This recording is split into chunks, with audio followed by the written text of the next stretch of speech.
1 ലക്ഷം കോടി രൂപയുടെ വികസനം കിഫ്ബിയിലൂടെ ധനലഭ്യത ഉറപ്പാക്കി കേരള സർക്കാർ. കിഫ്ബി. ചെല്ലാനത്തുകാരുടെ ജീവിതത്തിന് സുരക്ഷയേകി ചെല്ലാനം തീരദേശ സംരക്ഷണ പദ്ധതിയുടെ 2ാം ഘട്ട ഉദ്ഘാടനം മുഖ്യമന്ത്രി നിർവഹിച്ചു.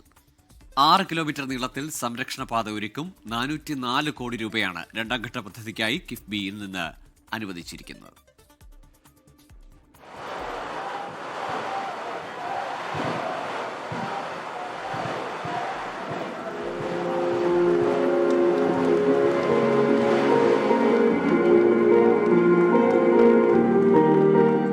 ചെല്ലാനത്തുകാരുടെ മുഖത്ത് ചെറുതല്ലാത്ത പുഞ്ചിരിയുണ്ട്.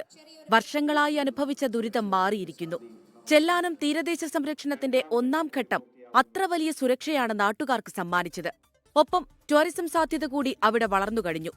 2ാം ഘട്ടത്തിന്റെ ഉദ്ഘാടനവും 6 കിലോമീറ്റർ നീളുന്ന കടൽഭിത്തി നിർമ്മാണത്തിന്റെ തുടക്കവും മുഖ്യമന്ത്രി ഉദ്ഘാടനം ചെയ്തു. എല്ലാ ജനവിഭാഗങ്ങളും വികസനത്തിന്റെ സ്വാദറിയുകയാണ്. അതാണ് നാം പറയുന്ന നവകേരളം. ആ നവകേരളം ഒരു സങ്കല്പമല്ല, അത് യാഥാർത്ഥ്യമാക്കാനാണ് നാം നീങ്ങിക്കൊണ്ടിരിക്കുന്നത്.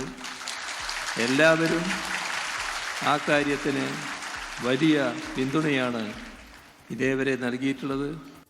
പുത്തൻതോട് മുതൽ മനാശ്ശേരി ഫിഷിംഗ് ഗ്യാപ്പ് വരെയുള്ള 6 കിലോമീറ്ററാണ് 2ാം ഘട്ട ടെട്രോപോഡ് കടൽഭിത്തി നിർമ്മിക്കുന്നത്. ഇത് പൂർത്തിയാകുന്നതോടെ ചെല്ലാനം പഞ്ചായത്ത് കടലാക്രമണത്തിൽ നിന്ന് പൂർണ്ണമായും സംരക്ഷിക്കപ്പെടും. ഇതിനായി സംസ്ഥാന സർക്കാർ 404 കോടിയുടെ ഭരണാനുമതിയാണ് കിഫ്ബിയിലൂടെ നൽകിയത്. 24 കൊച്ചി.